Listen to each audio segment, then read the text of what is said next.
याच संदर्भात आपण अधिक बोलूयात. सरकारी वकील प्रदीप घरत आपल्या सोबत सध्या आहेत फोन लाईन वरती. प्रदीपजी, या निकालाकडे कसं बघताय? निश्चितच उच्च न्यायालयातना जे ऑब्झर्वेशन आली असतील आणि इतक्या गंभीर गुन्ह्यामध्ये जर आरोपींची निर्दोष मुक्तता सोडली केली जात असेल तर ही अत्यंत गंभीर गोष्ट आहे आणि त्या दृष्टीने ती विचारात घेतली पाहिजे.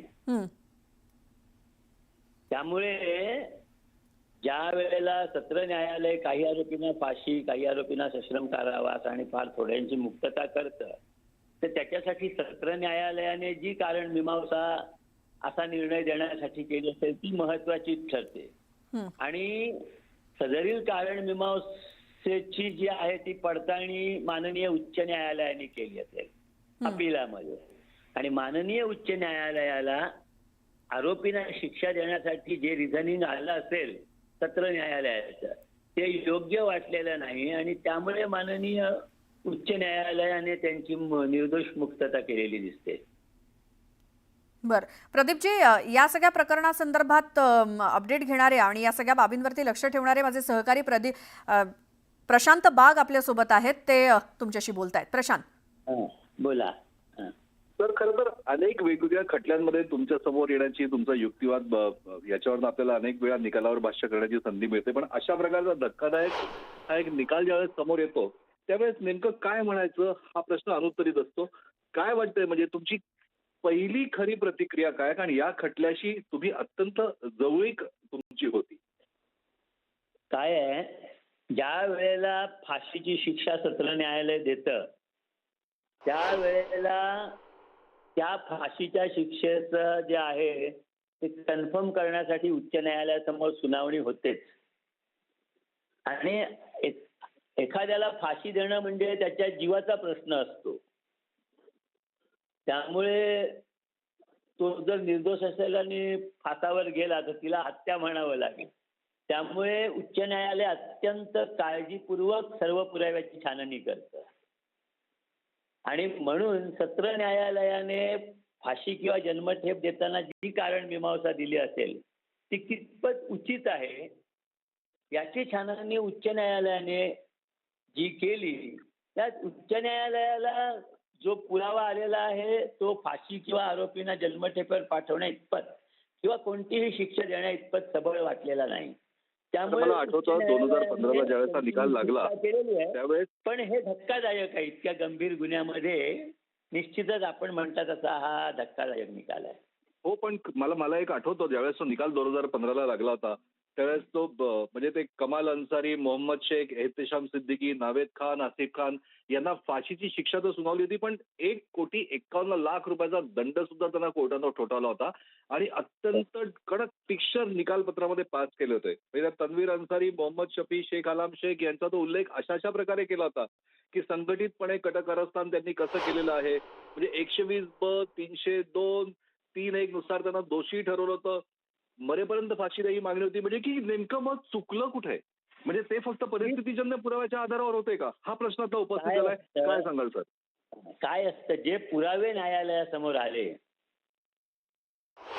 त्या न्यायालयाच्या समोर पुरावे किती सबळपणे आलेले आहेत त्याप्रमाणे सत्र न्यायालयाने त्याच्यावर जी ऑब्झर्वेशन्स केलेली आहेत ती केलेली आहेत. परंतु उच्च न्यायालयाला तेच पुरावे तितकेसे विश्वासार्ह वाटलेले नाही. त्यामुळे आता असं आहे की उच्च न्यायालयाचा दृष्टिकोन जो आहे तो हा जो निर्णय याचं अवलोकन केल्यानंतर असं लक्षात आलं की त्याला आव्हान दिलं जाऊ शकतं. तर जे संबंधित सरकारी वकील असतील ते गृह मंत्रालयाकडे त्याबाबत त्यांचा रिकमेंडेशन पाठवतील आणि सर्वोच्च न्यायालयात त्या निर्णयाला आव्हान दिलं जाऊ शकेल. आणि शेवटी सर्वोच्च न्यायालयाचा निर्णय अंतिम असतो. कारण कित्येकदा असं झालेलं आहे की माननीय सर्वोच्च न्यायालयाने माननीय उच्च न्यायालयाचे कित्येक असे निर्णय फिरवलेले सुद्धा आहेत.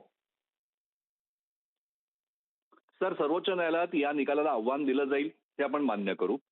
म्हणजे तशा प्रकारची माहिती सुद्धा अटॉर्नी जनरल आव्हान देणारे ही आपल्याला समजली आहे हेही आपण मान्य करू. तोपर्यंत काय, तोपर्यंत हे आरोपी निर्दोष मुक्त होत म्हणजे बाहेर फिरतील का अंमलबजावणीसाठी हा आजचा आदेश अंमलबजावणीसाठी?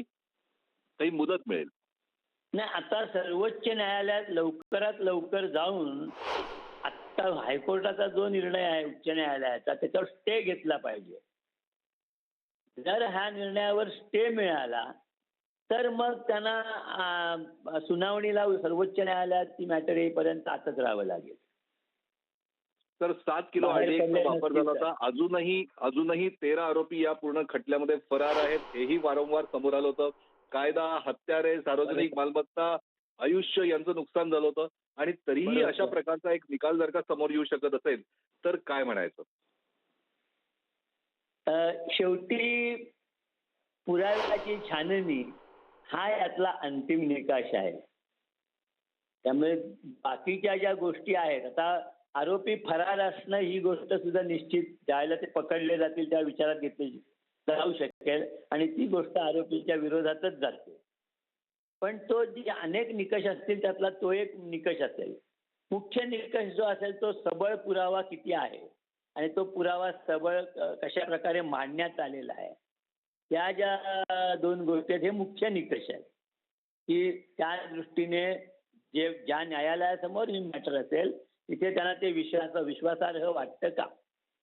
तर हे हेच मुख्य आहे. मुरलीधर जे आरोपींचे वकील होते त्यांनी सुनावणी दरम्यान कोर्टामध्ये वारंवार आरोप केले होते की 18 वर्षापासून हे जे आरोपी आहेत ते कारागृहात आहेत ते सगळीकडे निर्दोष आहे. म्हणजे त्यांनी एकंदरीत तपासावरच प्रश्नचिन्ह उपस्थित केलं होतं. म्हणजे दहशतवाद संबंधित प्रकरणाचा तपास, जातीय पक्षपात या 2 शब्दांवर त्यांनी वारंवार आक्षेप घेतले होते. कोर्टामध्ये सुनावणी दरम्यानमध्ये त्यांनी जातीय पक्षपात हा अनेक घणाघाती आरोप सुद्धा केला होता.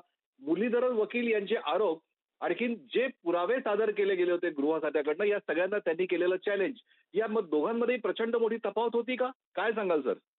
नाही, काय आहे, ज्यावेळेला एखादा वकील बचाव पक्षातर्फे उभा राहतो त्यावेळेला आपल्या अशिलाची बाजू जास्तीत जास्त समर्थपणाने मांडणं किंवा त्याच्या बचावासाठी कायद्याच्या चौकटीत जे करता येईल ते करणं हे त्या वकिलांचं कर्तव्य आहे.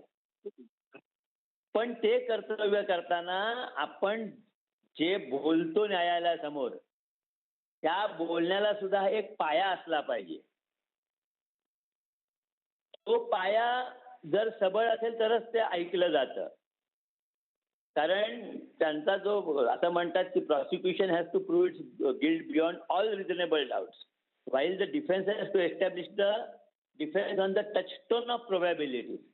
तर ह्या ज्या प्रोबॅबिलिटीज कोर्टासमोर आणल्या जातात त्या पटण्यासारख्या पाहिजेत. कारण स्वैर आपण आरोप करणं काहीही म्हणणं याला काही अर्थ नसतो.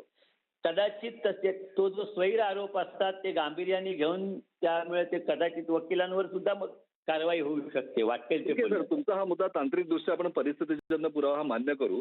पण मार्च 2006 मध्ये बहावलपूर येथे लष्कर तोयबाचा सूत्रधार अझम चीमा याच्या हवेलीत या कटाचा डाव शिजला होता ही एक माहिती समोर आली होती. सिमी आणि लष्करचे नेते सुद्धा याच्यात सामील होते ही माहिती समोर आली होती. बहावलपूरला 50 जणांना प्रशिक्षणासाठी पाठवले होते हीही माहिती समोर आली होती. म्हणजे लष्करने बॉम्बरना भारतात घुसवले हीही माहिती समोर आली होती. अशा अनेक वेगवेगळ्या प्रकारच्या माहिती म्हणजे की नेपाळ सीमेच्या माध्यमातून कमाल अन्सारीने दोघांना पाकिस्तानला आणलं, अब्दुल माजिदने बांगलादेश मार्गे आणलं होतं, कच्छ मार्गे आणलं होतं. मग या ज्या सगळ्या माहिती समोर आली याचे पुरावे जे सुद्धा मांडण्यात आले होते ते पुरावे सुद्धा हायकोर्टानं कसे काय त्याला ते नाकारू शकतात हा एक मोठा प्रश्न उपस्थित होतोय. निश्चितच. कारण काय असतं आपण जे सामान्यपणे जे वाचू किंवा काही बोलू याला न्यायालयासमोर अर्थ नसतो. न्यायालयासमोर जायला आपण एखादी जो हा मुद्दा मांडतो त्यावेळेला त्या मुद्द्याच्या पुष्ट्यर्थ आपल्याला त्याच्यासमोर न्यायालयासमोर तसं मटेरियल सुद्धा द्यावं